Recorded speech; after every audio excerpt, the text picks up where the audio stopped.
Mis amigos coreanos como que me entienden un poco, pero no totalmente. No soy ni mexicana ni coreana. Hay muchas cosas que me gustan de México, muchas cosas que me gustan de Corea. ¿Cómo fue para ti crecer entre esas dos culturas? Mis amigos me invitaban a sus cenas navideñas y las fiestas. Pero por ejemplo, Año Nuevo, en Corea se come una sopita para celebrar el Año Nuevo y pues en México es más de estar en la familia. Pero cuando cumplí 25 tuve como que mi crisis de identidad. O sea, bueno, como que nunca me había molestado, nunca me había cuestionado de las dos culturas. Sí me hizo pensar que pues no soy ni mexicana ni coreana, porque para los mexicanos yo soy muy... O sea, me veo asiática, pero para los coreanos no soy lo suficientemente coreana. Siento que no tengo que pertenecer a fuerza a ninguna de las dos. Pues ser las dos. Exacto, puedo ser las dos. Hay muchas cosas que me gustan de México, muchas cosas que me gustan de Corea, hay cosas que no me gustan de las dos. Y pues me di cuenta de que pues yo tampoco, o sea, nadie ha vivido lo que yo he vivido, o sea, lo que yo he tenido que pasar con mis papás, o sea, porque son migrantes y tengo que estar ahí ayudándolos. Mis amigos mexicanos me dicen como que no entienden esta responsabilidad que yo tengo, o bueno, que yo siento que me estoy poniendo a mí misma. Igual todos mis amigos coreanos pues han vivido cosas diferentes y como que me entienden un poco, pero no totalmente.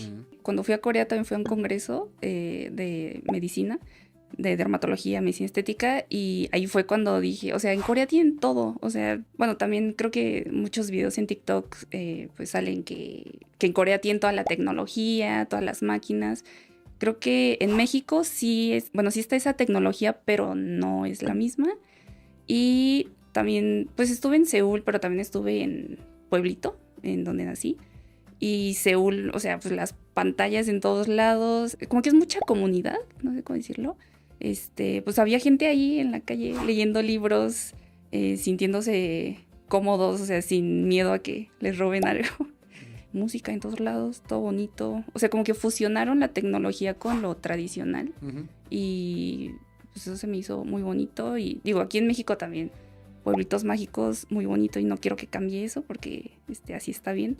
Digo, de celulares tenemos Samsung, LG, Hyundai, carros y todo eso. Pero, digo, no voy a decir que me sentía en el futuro, pero me sentía, pues, calles limpias, todo eso. Más ordenado. Sí, todo más ordenado. ¿Y fue tu primer viaje a Corea del Sur? Sí, o sea, fui porque fue la boda de mi hermano, se casó. O sea, es que iba a ir antes, pero me iban a mandar sola y tenía mucha ansiedad. Dije como que no, como que voy a conocer a toda mi familia, porque mi mamá tiene 8 hermanos, mi papá tiene 2. Dije, o sea, voy a conocer a todos mis primos y no sé hablar bien coreano, entonces pensé que me iba a dar mucha ansiedad, pero pues no. Bueno, esta vez que fui con mis papás estuvo muy a gusto, la verdad. O sea, toda esa ansiedad y ese peso que me estaba poniendo a mí misma, pues, o sea, como que desapareció. Los conocí, me dio gusto verlos y todo, pero sí fue la primera vez y solo fui por 15 días, así me gustaría regresar para experimentar y vivir más, porque sí, esos días estuve muy de aquí para allá. También regresando tenía finales, entonces sí estaba muy estresada y me gustaría ir como más para disfrutar y conocer otras partes. Y pues espero sea pronto. Los coreanos mexicanos que conozco aquí, que también llevan toda su vida acá, tienen también esa dualidad, pero siempre tienen ese fuerte, bueno, la mayoría que conozco, vínculo con su comunidad coreana.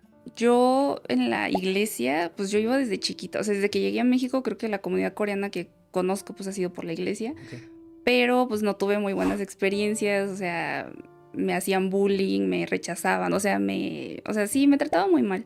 Entonces yo por eso creo que tuve la mentalidad de los coreanos son malos o cosas así, sobre todo porque estaba chiquita y pues no sabía qué estaba pasando. O sea, me trataban mejor en la escuela los mexicanos, los maestros, o sea, que mis propios amiguitos de la iglesia. También se me acercaba mucha gente que friki, bueno, o sea, que les gusta el K-pop. Y yo no entendía qué estaba pasando. Entonces dije, no, o sea, yo me voy a alejar completamente de esto porque, o sea, yo ni sé de K-pop, o sea, ¿por qué se me acerca la gente? O sea, para ese entonces yo solo había tenido una amiga coreana que, o sea, la conocí cuando llegué a México cuando tenía 4 años. Y pues fue mi amiga por mucho tiempo, pero también, ella también por querer pertenecer a la comunidad coreana, como que se juntaba más con ellos y ella también tenía, bueno, es que ella sí es mexicana, pero sus papás son coreanos. Y ella como que sí quería esta sensación de pertenecer a los coreanos porque siento que le faltó tal vez, no sé, el crecer en Corea y todo eso. y yo era lo contrario, o sea, yo me quería alejar completamente de los coreanos porque pues me trataban mal y eran, o sea, como la comunidad es muy chiquita, todo el mundo se entera de todo, inventan cosas, o sea, son muy chismosos y, o sea, yo iba a la iglesia pero porque me obligaba mi mamá, o sea, yo nunca quería. También, o sea, también me estuve cambiando de iglesias, pero yo sentía que no pertenecía justamente porque ellos sí crecieron con la comunidad coreana, o sea, con amigos coreanos y así, y yo, o sea, yo todos los domingos iba a misa y me iba a mi carro a esconderme, o sea, Ujú. entonces, pues sí, o sea, como que no conviví con muchos coreanos y por eso me alejé mucho. Hubo un tiempo en el que sí regresé a la iglesia y la pasé bien, o sea, éramos poquitos y la mayoría éramos, o sea, que ya llevaban mucho tiempo viviendo en México o que hablaban en español, entonces, o sea, pues siempre hablábamos en coreano y en español. Y ahí sí me sentía cómoda, pero, o sea, o sea, sí, hubo muchos factores que me hicieron querer alejarme de todo eso. Ahorita la verdad es que sí me arrepiento mucho de haberme alejado, pero pues estaba chiquita, o sea, no Claro. era como que yo pensaba que eso era lo mejor para mí, pero también como no tenía mucho contacto con mi familia en Corea, pues no sabía de lo que me estaba perdiendo, no sabía qué era lo de la familia, entonces yo decía como que, no, pues o sea, no necesito comunicarme en coreano con ellos, no necesito tener esta parte coreana de mí, pero ahorita pues, no sé, como que muchos me han dicho como que aprovecha tu coreanidad, ¿no? Para ahorita que estoy dando consulta y todo eso, pero también ahorita que está de moda. Y pues sí, o sea, cuando fui a Corea me di cuenta que Corea tiene una cultura muy bonita. Pues ¿Qué sí, destacó, por ejemplo, en este viaje para ti? pues, bueno, es que también la tecnología ya es otra cosa. La educación también, o sea, la gente es muy, eh, bueno, o sea, bueno, no, habían personitas groseras, pero generalmente eran chavitos. Pero, Esos son groseros en cualquier sí, lado. pero sí, como que la atención hacia las personas, eh, por ejemplo, iba a una cafetería y siento que nunca me habían tratado tan bonito en una cafetería. Digo, aquí en México sí hay gente muy, muy linda y todo, pero sí, bueno, allá también hay mucha indiferencia. Eso también se me hizo raro porque en México no se choca un carro y como que vas y ves si están bien. En Corea chocan y bye. O sea, digo, yo tal vez soy chismosa, por eso me quedo ahí viendo, pero no sé, Sí, como que grabando, ¿no? sí, bye. Lady Bochito. Y no sé, o sea, como que también me gustó el ambiente.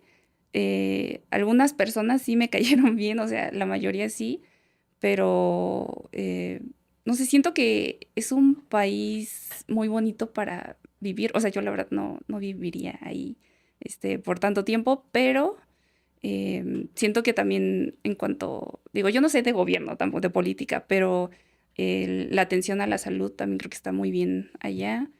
Digo, es un poquito parecido a México, pero allá es más accesible. Claro. Em, Ese viaje también tal vez te ayudó a redescubrir partes coreanas tuyas que tal sí, vez antes no sabías que las tenías o las redescubriste.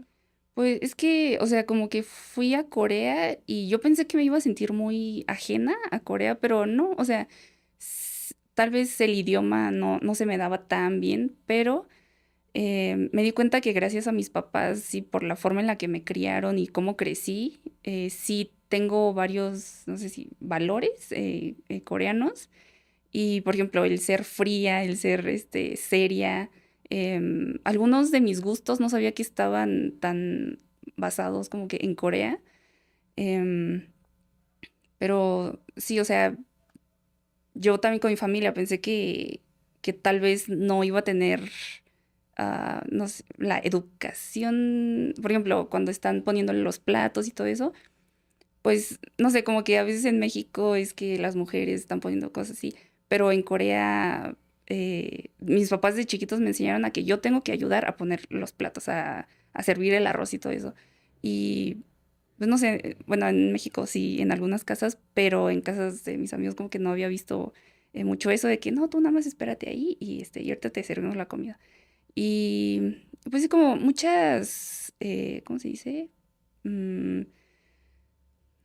manerismos, no son manerismos, como que, sí, o sea, me di cuenta, no sé exactamente qué cosas, pero me di cuenta de que no soy tan diferente a las coreanas de allá, o sea, sí soy diferente, muy diferente, pero en cuanto a educación, bueno, todo lo que me enseñaron mis papás, ahí siento que sí fue muy coreano, y también mi acento en coreano creo que no está tan... Es que también he escuchado gringos asiáticos, bueno, gringos coreanos hablar coreano y como que sí les sale mucho el acento en inglés, pero, o sea, a mí me dijeron que, ay, no, sí hablas muy bien coreano y yo, ay, gracias. Pero pues es porque con mis papás siempre he hablado en coreano y sí, o sea, yo pensé que mi acento iba a estar muy mal, pero no, todo bien. ¿Cómo fue eso, por ejemplo, en una conversación hace, no sé, digamos, 15 años Ujú, con tus papás en tu casa? Ellos te hablaban en coreano, tú ujú. respondías en... En coreano español. Y Ajá. ellos también entienden español. Yo, es que mis papás, o sea, sí aprendieron, o sea, llevan muchísimos años aquí, pero sí aprendieron palabras. Mi papá estuvo, bueno, fuera de México por mucho tiempo, pero mi mamá como que al hacer trámites y cosas así, como que sí le entienden, pero sí le cuesta un poquito de trabajo. Entonces yo crecí como, o sea, escuchando el coreano, porque mis papás me hablaban en puro coreano y me es más fácil entenderlo, pero hablarlo, la verdad es que sí combino muchísimo coreano con español. Y también de repente mi mamá, no sé por qué, de hecho, cuando estábamos en Corea se le salía el español, no sé por qué. Y aquí en México, pues se le sale, o sea, también a veces me habla en español y me da risa porque habla chistosa. Pero, pero sí, o sea, mi mamá también me habla combinado. Mi papá sí me habla completamente en coreano. Pero, o sea, creo que mi mamá con mi hermano sí hablan así coreano, coreano, pero también hay muchas palabras en español que no sabemos cómo traducirlas al coreano, entonces mi Mm. mamá también por eso como que, por ejemplo, tenencia del carro, ¿no? O sea, ella, pues sí, o sea, sí, bueno, combina menos que yo, pero sí usa los dos idiomas. Órale. ¿Y dijiste con Ujú. tu hermano hablabas En en... español o en inglés, cuando nos regañaban porque no hablábamos en coreano. para que no entendieran los jefes? Ujú, Ah, qué chido. Eso me habría gustado un montón, poder hablar con mi carnal en otro idioma que mis papás ni ujú. idea de que estamos planeando, ¿no? Enseña el español, o no sé. Ya saben hablar, Ah, sí, mis jefes, sí. Hoy en día ya saben hablar español. Bueno, un poquito. nice. Sí agarran la onda luego. Bueno, Es que mi madre es bien chismosa, ya luego, y ya luego decía, ya entendí lo que dijeron. con su acento.